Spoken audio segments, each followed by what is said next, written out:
Hello, friends, and thank you for inviting me to talk here today.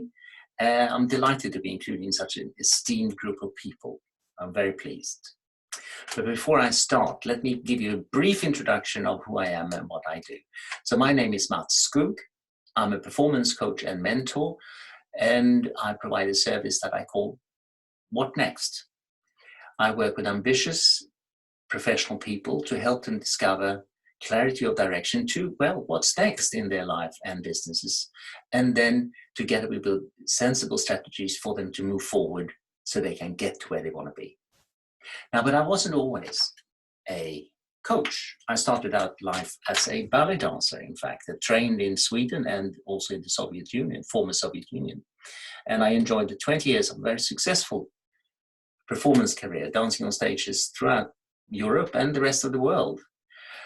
Following my active dancing career, however, I became artistic director of two national arts companies, the Royal New Zealand Ballet and English National Ballet. And during 40 years of working in the performing arts, 25 of them as a coach and mentor, I have helped some of the most ambitious high performers on the planet, dancers, discover what they need to do to achieve success, but most importantly, what is stopping them from maximizing their potential. So now I use that experience as I work as a senior arts leader, used to working with high performers, when I work with other professional people from all walks of life to help them find the clarity of direction they need to perform at a higher level. Now, people that work with me typically go from perhaps feeling a little bit overwhelmed for any number of reasons to having that confidence to move forward and perform at a higher level. So that's me and what I do. Now, my talk today is about goal setting, but not setting the goals, rather than about how to achieve your goals. Because the true challenge is not in setting goals, but achieving goals. So it's from going from goal setting to goal accomplishment. And I have devised or identified, I should say, 6 principles that will help you do that. Now I'm going to share my screen and my little PowerPoint presentation. And by the way, I will be reading from notes whilst I speak, so I don't forget what to say to you. But just give me a second to do the screen share so I can show you my slides. There, play the slideshow. We're off. Excellent.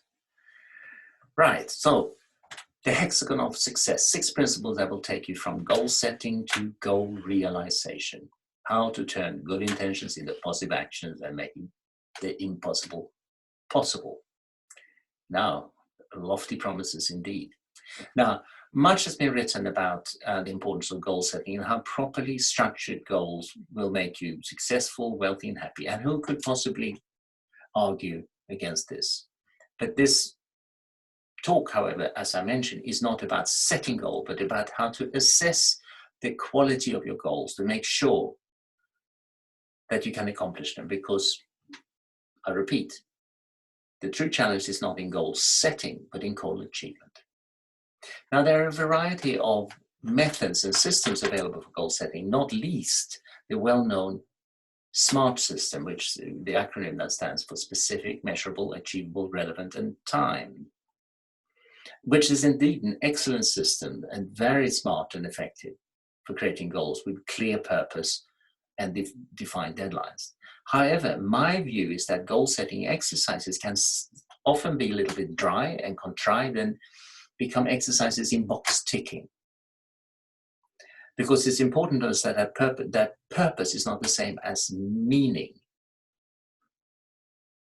And just because you have a SMART goal, however specific its purpose, will not necessarily guarantee that it contains a meaning that will inspire and drive you onwards. So I have therefore identified the 6 principles that I mentioned. These ones: sensible significance, sincere, small, simple, and sustained. That if you apply them to your goal setting process, will significantly increase your chances of being successful by ensuring that it's not an exercise in box ticking, but that your goals also represent something that you truly want and that you can achieve. The steps, I call this, as I've mentioned, the hexagon of success. And because the first principles, sensible, significant, sincere, will appeal to your emotions and your powers of reason. And the second three principles, small, simple, sustained, will also provide a structure for implementation. So let me go through the principles one by one. And I would suggest, if you have a goal in mind of your own that you can test these principles against whilst I speak, to try to think of something right now. First of all, principle one, sensible. A genuine belief that you can actually achieve a goal will, of course, increase your chances of success. Therefore, it's important to confirm that your goal is sensible and not a pie in the sky. Well, if you've used it, meaning that you can actually accomplish it. Well, if you use a system like the SMART system, we can assume that your goal is indeed doable, so it is sensible. So this should merely be a matter of confirming that this is the case. Now, your goal should be ambitious, but your expectation of success must be realistic. Because if you set yourself a goal which is unlikely to be accomplished, it will be demotivating and uninspiring, and that is, of course, exactly the opposite effect that you want your goal to have. So this is why it's important to establish that my goal is sensible. I can actually accomplish this. And if there's any doubt in your mind that this is the case, then go back and rework it until it fits that principle. It's a sensible goal which can indeed be accomplished within a reasonable amount of time. So that brings us to next principle. Then we tick the box, sensible box, and then we move on to the second principle, significant. Well, your goal might be short, medium, or long term. It might be a business or a personal goal. But in every case, it needs to be something that brings significant improvement to your life and to your situation. Because otherwise, it wouldn't be worthy of pursuit at all. And a goal that is bringing limited return, or is perhaps too easy to accomplish, should not be a goal. It should be on your daily to-do list, and should not be allowed to preoccupy too much space either in your mind or on your life plan. So a way to making sure that your goal is significant enough, it might be to ask yourself some questions such as, what exactly will I achieve? What exactly will I have when I achieve this? What in my life will actually be better? What will be different? And also, who else will benefit from me achieving my goal? And if the answers to those questions that you ask yourself points to a significantly improved situation, then you have a sensible goal that is significant enough to pursue. Which means that we can tick that box and move on to principles number 3, sincere. Well, sincere, as I mentioned before, having a clear purpose is no guarantee that your objective has true meaning to you. So the outcome must be something that you truly and sincerely want or want to do. Otherwise, it won't be motivating at all. Your sensible and significant goal must be something that you sincerely want to do or want to have, not something that you think you should do or should have.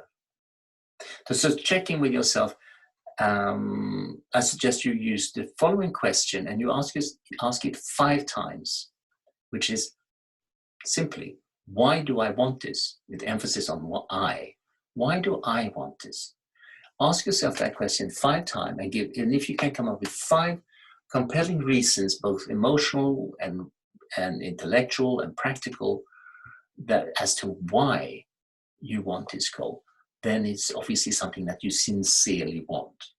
And I want to repeat, your goal must be something that you actually want to do or want to have, not something that you should do because personal development needs to be intrinsically motivated from things that you want, not extrinsically motivated by things that you think you should do or think other people think you should be doing. So in order to be successful, your development has to be intrinsically driven. So I assume that we now have a sincere goal, a sensible, significant, and goal that is sincerely desired. So we can tick that box too. So that brings us on to the second part of the process, which is more about implementation. Small, simple, sustained are the three principles. So first we start with small. Small. The second part, it's about finding small actions that you can take towards your objective. Because by breaking a large task into its smaller parts, it will seem less daunting and more manageable. And that will give you a feeling of control, rather than feeling that workload is in controlling you. So each small action needs to be, each small action needs to be just big enough that you can do them in one go or one sitting. Otherwise, they become a project in their own right. And by tackling each small action separately, one by one, you will soon have completed the larger objective without feeling overwhelmed. That's the objective. So find small steps that you can, perhaps the smallest step that you can find in order to progress towards your goal. But remember that personal growth starts where your comfort zone ends. So it's important that your small action should push you ever so slightly beyond your comfort zone. So each time you take action towards your goal, it actually also provides growth for you. You progress. You end up somewhere a little bit further onwards than where you started out. And that action should ideally feel just like a rewarding, inspiring challenge. But remember also that the small step for some is a giant leap for others. And your comfort zone will also change depending on context. So choose your actions well and choose actions that you can actually manage. In other words, that your small actions also fit the sensible principle. This is something you can actually do. Okay, we assume now that you've identified the small action that you can take. So we tick a box and we move on to simple. And what do I mean by simple? Well, by simple, I mean simple to implement, simple to incorporate into your life, simple to get done. And it should preferably be without the need for additional scheduling and preparation or special equipment. Unless, of course, it involves going to the gym, in which case you have to schedule it into your diary. But anything that requires special arrangements or special planning or decisions is too easy to put off, especially when you're running short of time. Which might just cause you to procrastinate. So that's not very helpful. So you need to think of ways to incorporate your simple actions into your day-to-day activities. And an effective method for doing this is what I call the when-then method. In other words, is when you do this thing, then you also do that thing. For instance, when I get up in the morning, then I have a cup of coffee, then I sit down and write for half an hour. Or when I commute to work, then I read 10 pages in my book on personal development. Or when I come home from work, then immediately I will go jogging for half an hour. So establishing patterns of behaviors like that, it can be very helpful in boosting your productivity. And the when-then technique is excellent. It's an excellent strategy for achieving that. Okay, so we now have your sensible, significant, and sincerely held goal, and you have identified small steps that can be simply incorporated into your life. So we move on to sustain, which I think sort of speaks for itself, because the actions you take has to be sustained over a long period of time in order to bear fruit. remember that small manageable steps bring greater result in the long term than large actions taken infrequently. And in order to sustain actions over a long period of time, I would suggest that you create rituals which will also help you overcome procrastination. And rituals are different from habits, because rituals are performed deliberately, whilst habits are performed, well, habitually. So having rituals in your life means that you're aware of what you're doing. It's not just this unconscious action. So that will also bring you a sense of achievement and a sense of progress as you take your actions towards your goal. If you have rituals that underpin those actions, you will also experience a sense of progress and improvement. But rituals are also very personal. So remember that, these are very, very personal. So to create rituals that work for you.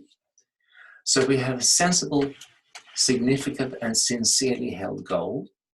And we have small, simple actions that you can sustain over a period of time. And that will, that's the hexagon of success. Now, by the way, if your goal is to eliminate a bad habit or establish a new habit, then a sustained behavior is, of course, particularly important. And that's why, so again, rituals and the when-then technique comes in very handy when it's about establishing a new way of being, a new habit to establish. So, in summary,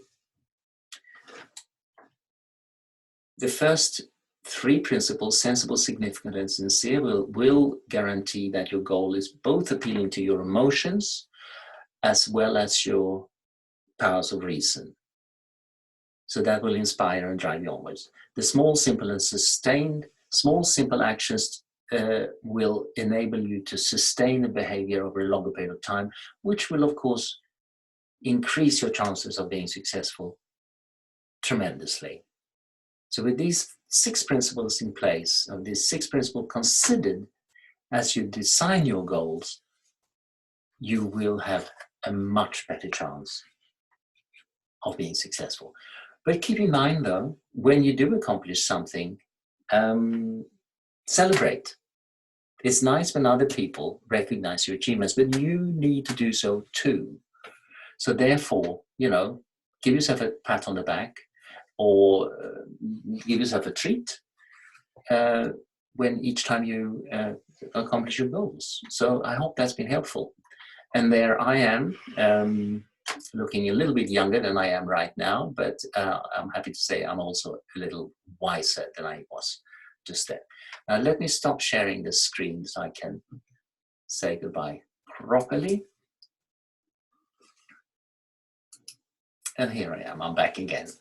So, ladies and gentlemen, I hope that's been helpful, that the hexagon of success might be something that you can apply in your life, in your goal setting, and that's given you some useful pointers. If you want to talk to me about personal development or goal setting or finding clarity, direction in your life, get in touch. I would be delighted to hear from you. I'm happy to help. I always start every coaching relationship with a no obligations free strategy session. So there's no risk involved in having a conversation and potentially everything to be gained. Anyway, for now, thank you again and hopefully see you soon, and take care and good luck. Bye-bye.